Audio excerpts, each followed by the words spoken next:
Alright, hello everyone and welcome to my Blackburn Rovers Football Manager 2017 save.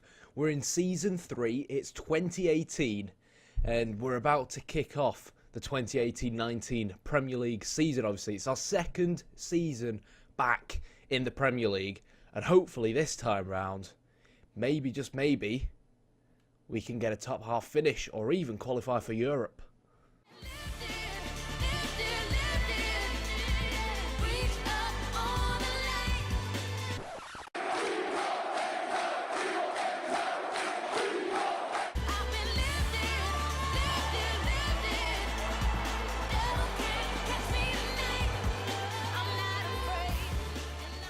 Right, so just a quick recap of last season. Well, our first season, obviously the first season of the game, we were in the Championship, like real life. We managed to finish second place, just behind Newcastle. We got automatic promotion, and then our aim really was to try next season and stay in the Premier League. Last season, as will be fresh in most of our minds, we finished 12th, again behind Newcastle, where the only reason we finished behind him was apparently because it was randomly chosen, because we both finished on the exact same number of points and the exact same goal difference as well. So that was quite an interesting one, really. But yeah, we survived in the Premier League. We didn't have that much money to spend, so really proud of the lads. Happy that we managed to finish 12th, because we were predicted to finish 20th. Man United, of course, were champions last season, and now it's time for us to try and better 12th. Now, we got given £48.5 million to spend in the summer, because our finances, basically, because of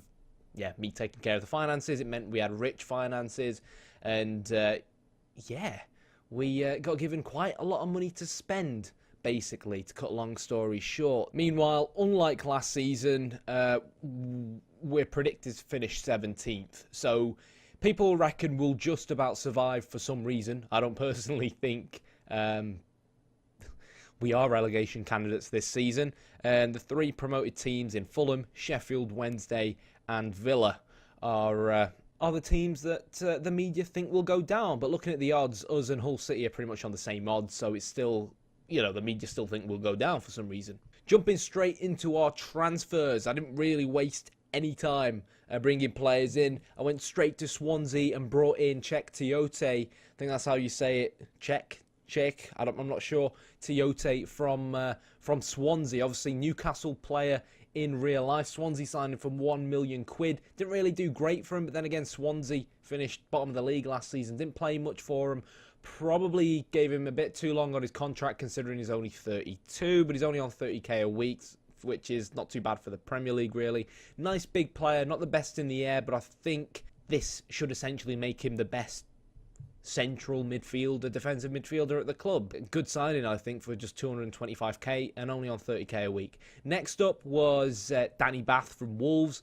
Now, my brother kind of looked at this and said, you spent 9.5 million on Danny Bath. Are you mad? But the truth is, centre-back is really a position. We conceded a lot of sloppy goals last season, particularly in the final third of the season, where we kind of dropped off from the Europa League spots. And Danny Bath, yep, he's from a Championship club, but you look at some of these stats, some of these attributes, and he really does look like a tidy player. I know Wolves fans always moan about him in real life, so I can't comment really much about him in real life, but if we can get him performing like I know he can do based on his attributes in Football Manager, we could have ourselves a steal for 9.5 million.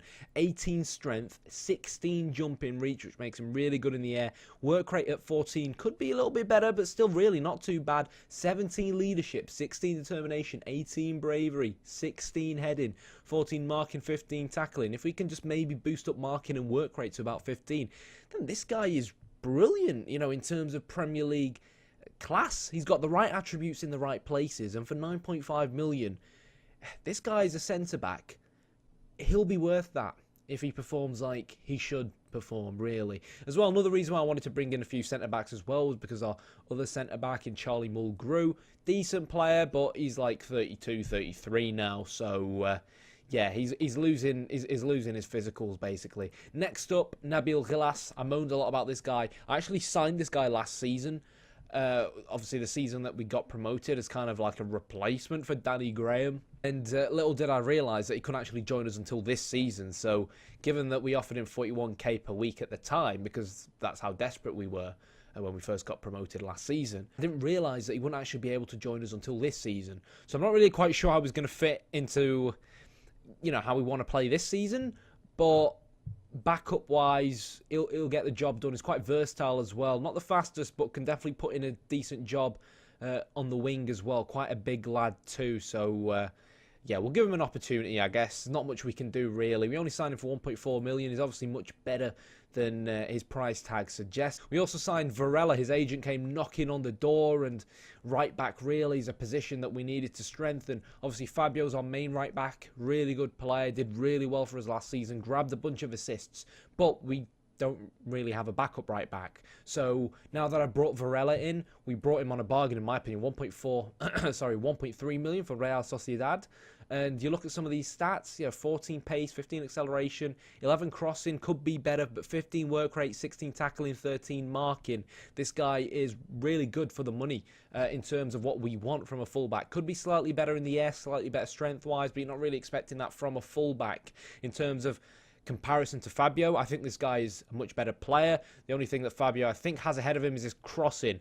But the fact that we've now signed Varela, it means that we can keep rotating that right-back spot. And I always find in Football Manager that when players know they've got competition, it always gets that extra bit of quality out of them, which is good, really. Not on that much a week, only 25k a week, which for Premier League standard for a team that's looking to try and push into the top half, not too shabby. Next up, like I said, we signed a bunch of centre-backs. I think I signed one more centre-back than I really wanted to. You'll see some of the centre-backs I signed. But I think it's like a case of the more the merrier. Mulgrew can easily move into midfield, and like I said, it's always good to have competition for spots. If we end up in a scenario where people start moaning a lot, let me just throw my phone away because it keeps vibrating, stick it on the floor so it doesn't get picked up by the microphone. But yeah, it's always good to have competition for spots, and I believe we need to be as defensively sound as possible. Now, Hannover 96 got relegated to Bundesliga 2, Bundesliga 2. But again, on paper, this guy looks pretty good in terms of a backup centre-back. Didn't want that much money, only 23.5k. He even accepted less money than he was on in Germany and accepted to be a backup player, which means he hopefully won't moan too much about maybe not starting games. But again, on paper, this guy has the right attributes in the right place.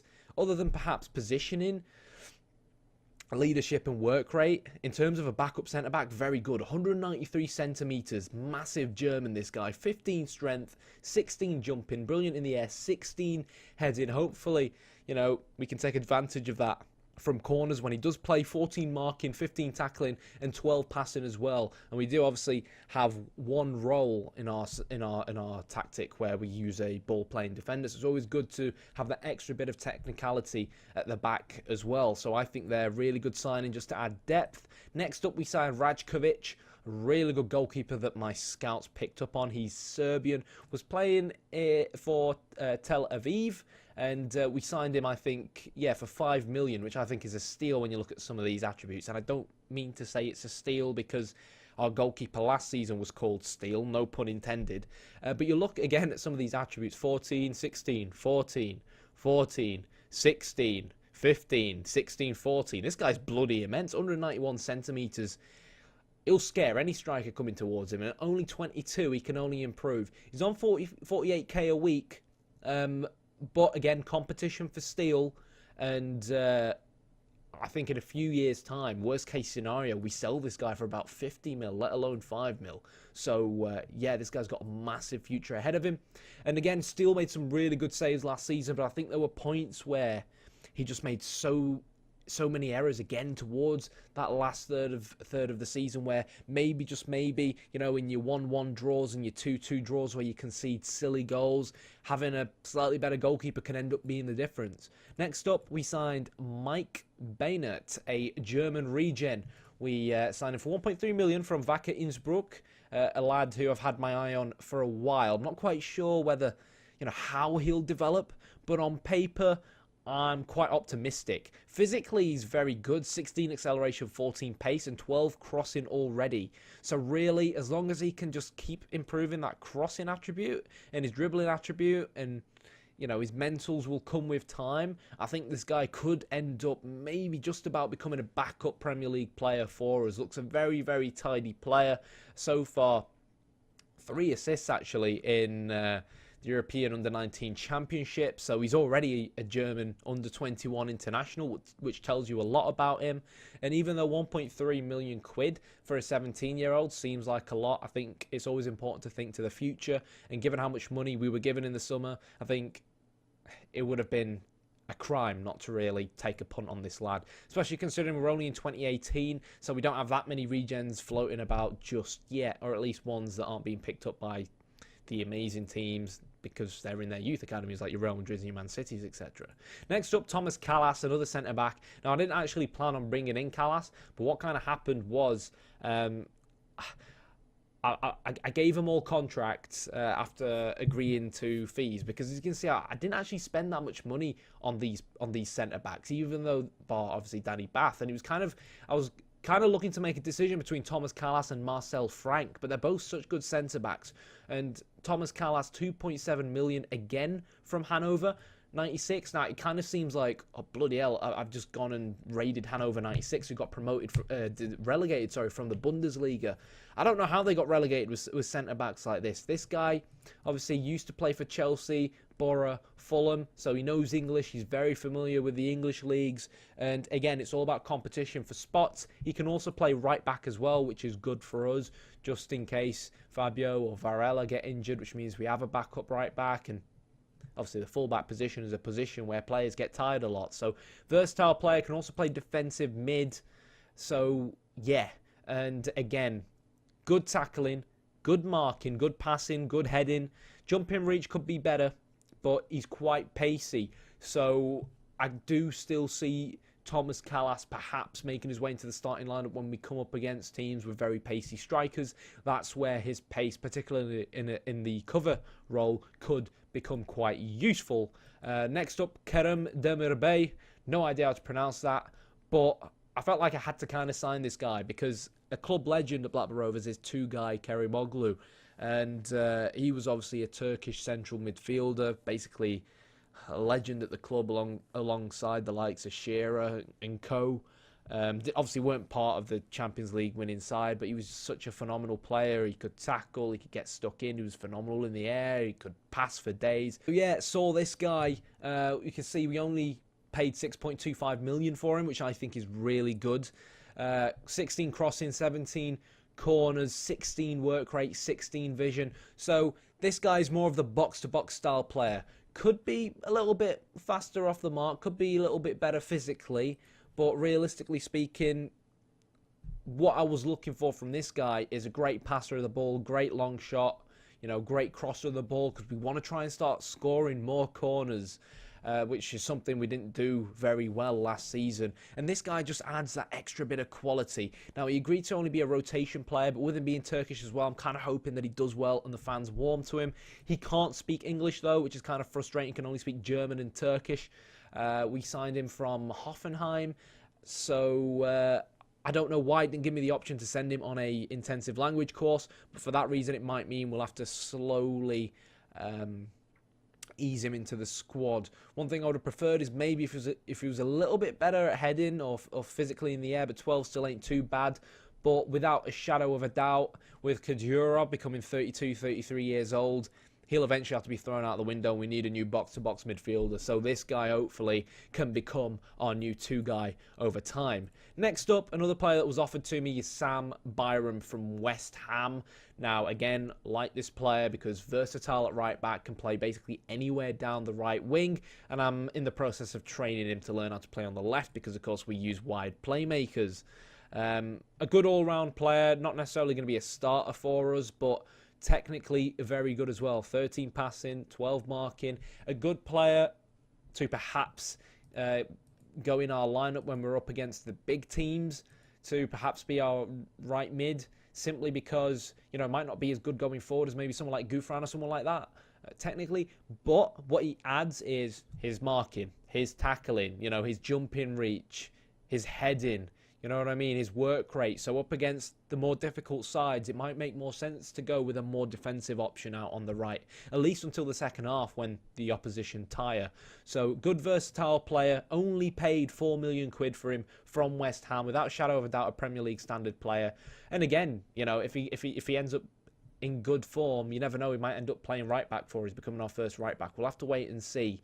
And last but not least, Usama Asaidi, obviously not really unknown to the Premier League, played with Liverpool for a bit, didn't really light the world on fire, went to Stoke, did well in his first season there, but again, never really shone until he went back to the UAE. He's 30 years old, so he is getting on a bit, but we had him on trial in pre-season, and to be fair, he fit the system pretty well. He likes to cut inside from both wings. He can play on both wings as well.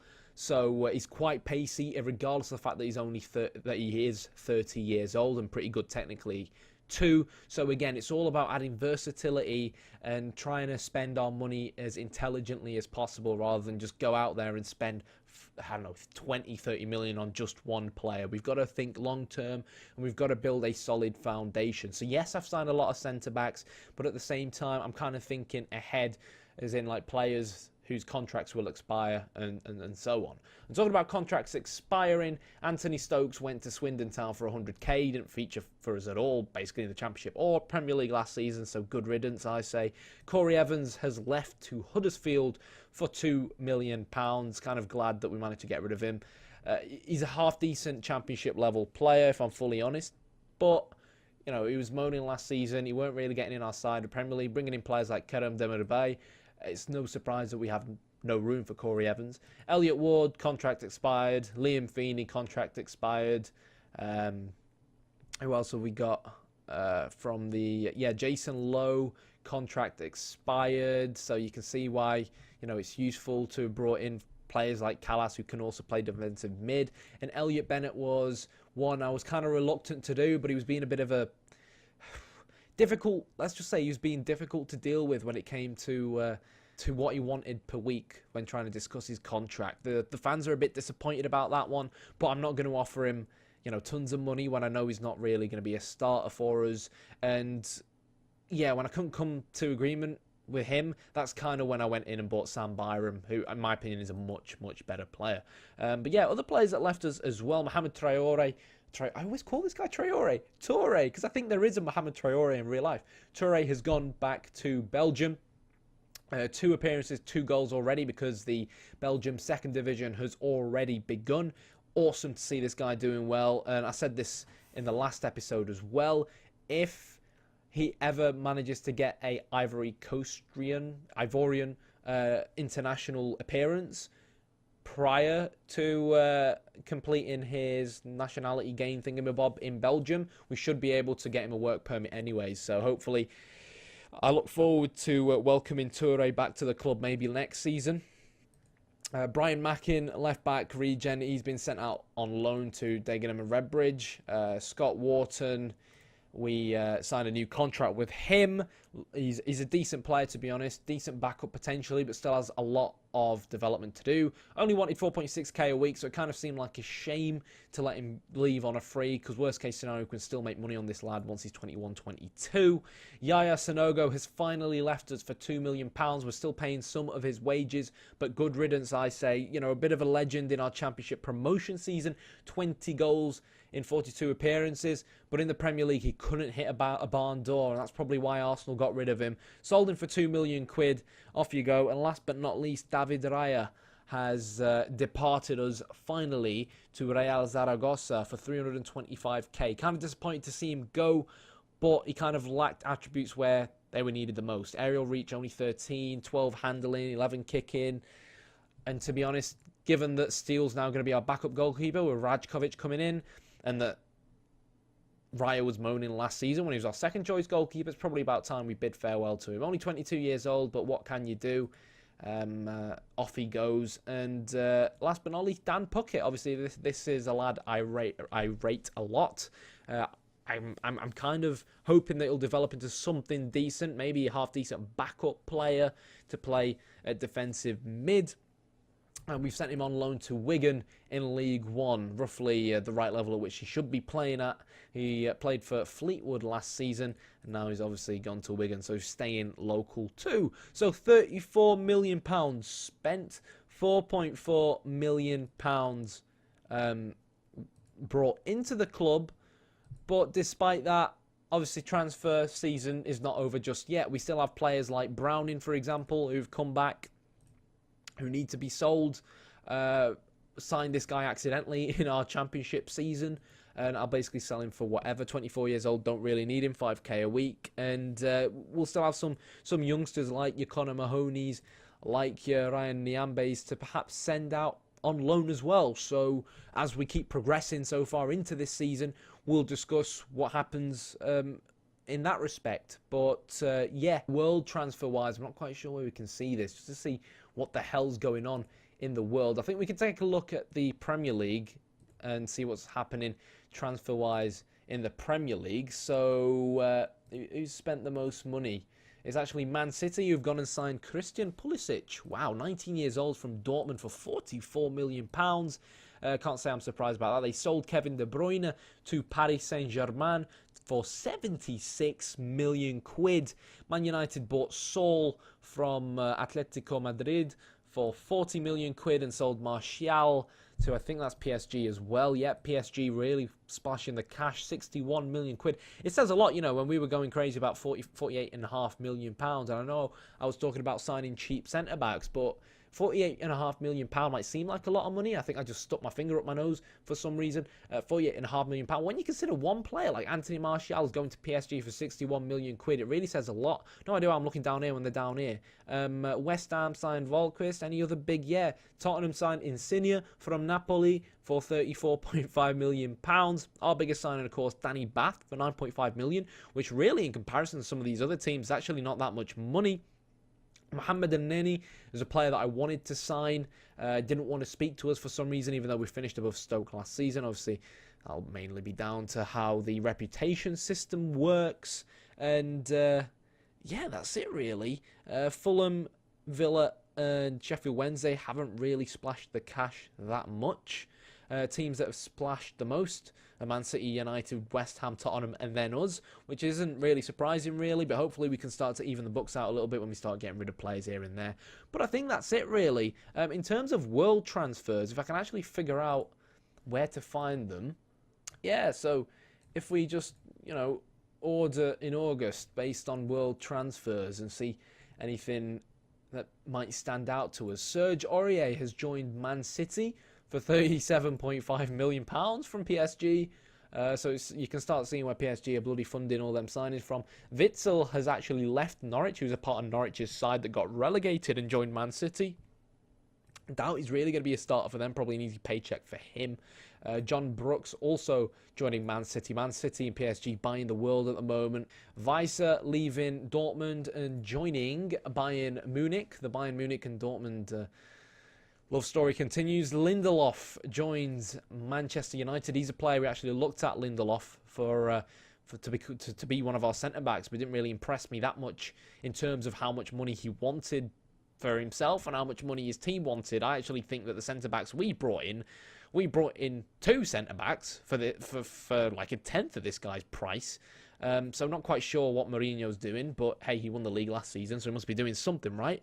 And yeah, Koulibaly, Napoli to Bayern Munich, Malcolm, Danilo.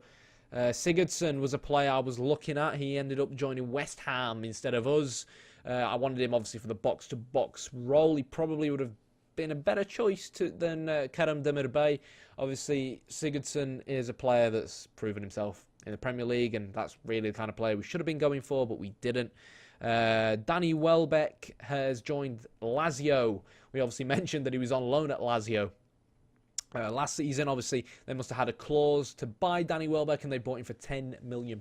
He got 15 goals in 31 appearances for them last season. So obviously the Italian league, I guess, is suiting him. Gerard Deulofeu has left Everton to join Atletico Madrid, and Marcus Alonso's joined Watford, and Ben Marshall, an interesting one, obviously, because he used to be our player. He left us last season for £7 million to join Sunderland. They got relegated, and yeah, well, now he's joined Bournemouth, so it'll be interesting to see how he does there, and he's taken the number 2 shirt for some reason as well. I guess maybe they're planning on playing him at right back. But yes, Sven Bender joining Bayern Munich. Bayern Munich basically buying all of Dortmund. But that's going to be it, I think, for this episode. Oh, wait, no. Pre-season. So, our first game was against the Blackburn under-18s. Now, we've had a lot of staff changes, actually, before we take a look at pre-season. So, the first few pre-season results here were quite underwhelming. We created a lot of chances, which you'd expect given the players that we brought in, even though some players took their time to arrive because the World Cup was on and so forth. Actually, let's see who won the World Cup. Sorry if this episode's a bit all over the place. France won the World Cup. They beat Japan. Wow. Bosnian manager. They beat Japan in the final. Obviously, England, if you remember, didn't even qualify for this World Cup. Third place were Brazil beating Mexico. So, yeah, Japan beat Brazil on penalties. Wow. Quarterfinals, Portugal lost to Mexico. Greece, the team that, of course, beat England to qualification, made the quarterfinals. So, fair play to him, probably deserved that. And China. Wow. China made the World Cup quarterfinals as well. They just narrowly lost 1-0 to France. So, yeah, so we had some players coming back from the World Cup, particularly the new signings who took their time. These games are a bit slow. Not really proud, of course, of drawing 0-0 to our under-23s. But the main reason for that was because I underwent a massive staff change. So it basically saw me change my assistant, change a lot of scouts, change a lot of backroom staff. In terms of staff that we brought in, kind of staffs that left us, well, I'd say Sandy Stewart was our assistant manager, or has been our assistant manager over the past two years. For some reason, I'm his favoured personnel, but I couldn't give a toss about him, to be honest.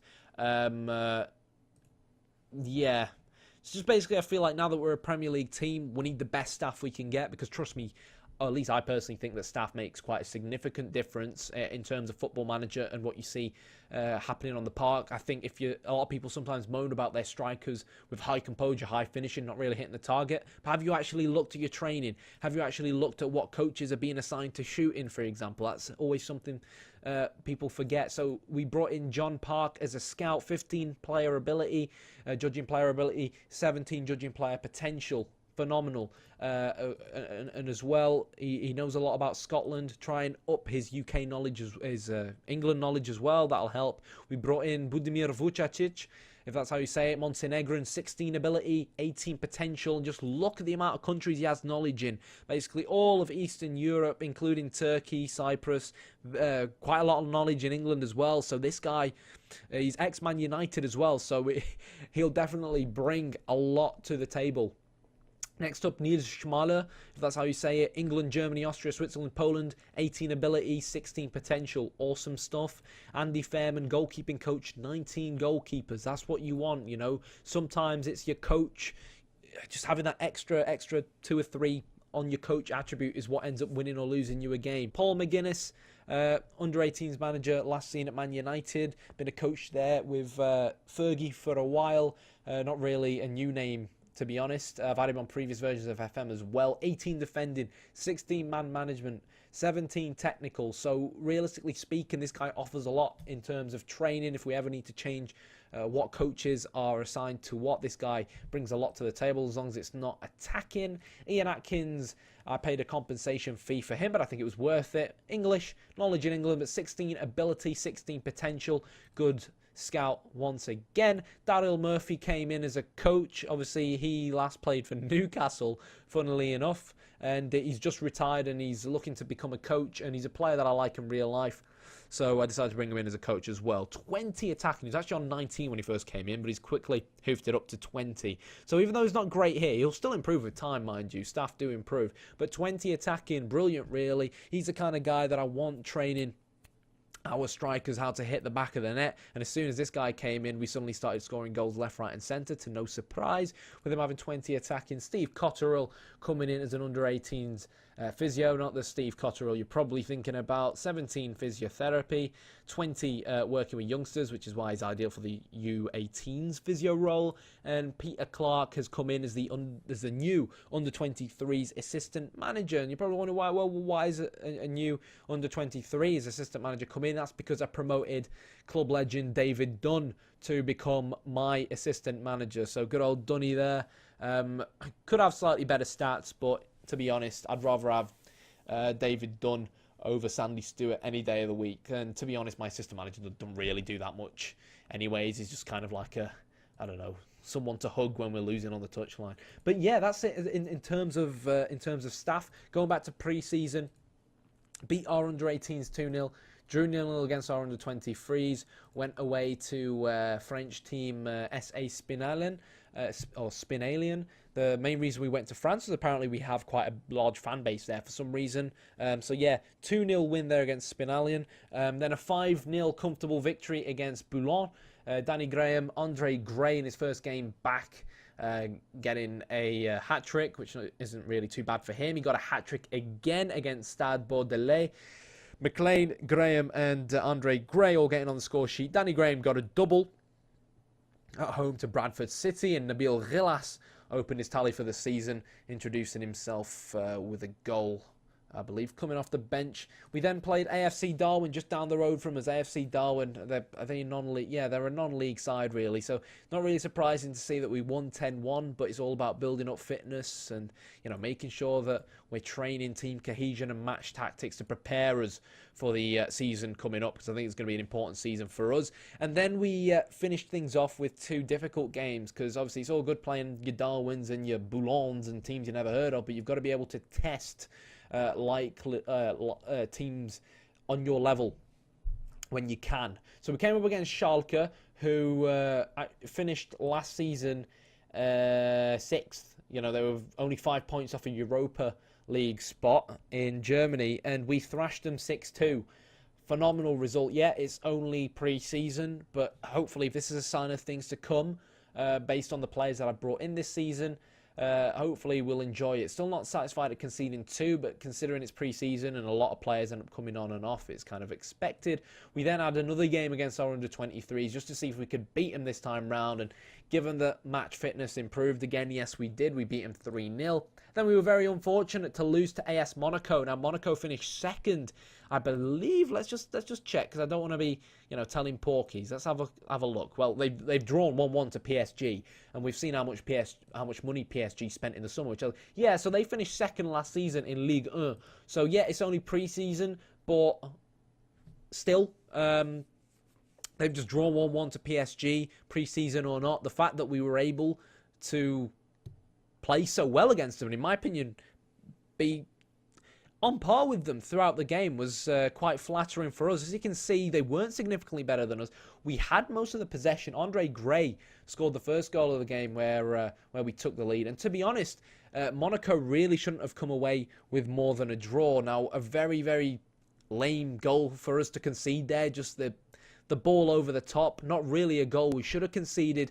And the reason why I say we shouldn't have really lost is because Mulgrew kind of had a fit. So he picks up the ball here. He pulls his hammy or his something, and then he ended up sitting on the floor. And it was then this regen that won the game for Monaco. So that's why, you know, I brought in that many centre-backs to avoid things like that, because Mulgrew isn't getting any younger. But I think we need to focus on the positives. You know, we've just taken a team that have just drawn 1-1 to PSG all the way to the wire. Yes, it was pre-season, but if it weren't for a mistake, we would have gotten a draw against them, which was amazing. Hopefully, it's a sign of things to come. Now, you're not going to see the first episode in this episode. You're not going to see the first match in this episode, because we've already surpassed the 30-minute mark, as you'd expect, talking about, you know, transfers and thingamabobs. But the next episode will be our first opening game of the season against Fulham. Tactically, we're going to be sticking with the same thing. Now, some people are like this, some people won't. Some people are like, come on, haven't you got anything else up your sleeve? Well, the truth is, if it ain't broken, don't fix it. That's how I'm looking at things so far. The main reason why we faded towards the end of last season was we lacked squad depth. And what I mean by that is once Andre Gray was out, that was it. He was out. And a player that I'm actually looking to sign, Benedito, who I'm looking to sign, not Nano, sorry. So Benedito, 28 years old, could be younger, but we're waiting on a work permit decision for him. And the fact that he's got 6 Mexican caps hopefully should help him get that. If we quickly compare him to Andre Gray, and when I talk about squad depth, this is what I mean. If Andre Gray gets injured, we need a similar type of player to fit in his role, so we don't really feel like he's missing.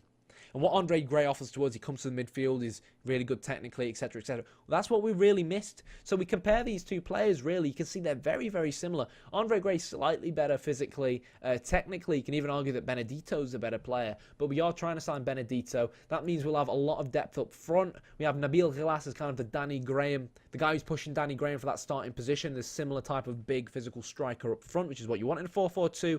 And we'll have Benedito coming in who will be knocking on Andre Gray's door and be ready when we need him. Now, this ain't a starting lineup or anything like that. Conway won't be starting, I don't think. But there's a big chance that Steele might actually start against Fulham rather than Rajkovic. This is because I want to try and make sure we've got a decent balance between tactical familiarity on the pitch and tactical familiarity in terms of the team, because even though as a team we've got a lot of tactical familiarity, we still have players like Rajkovic, Varela, Osaidi, Byram, Ghilas, who maybe are players that should be starting that aren't still that familiar tactically, which is why training is still set to match tactics. So that'll take a bit of time. So given that Fulham have just gotten promoted, it probably won't hurt to still play some older players, start them against them. But I think that's going to be it for this season.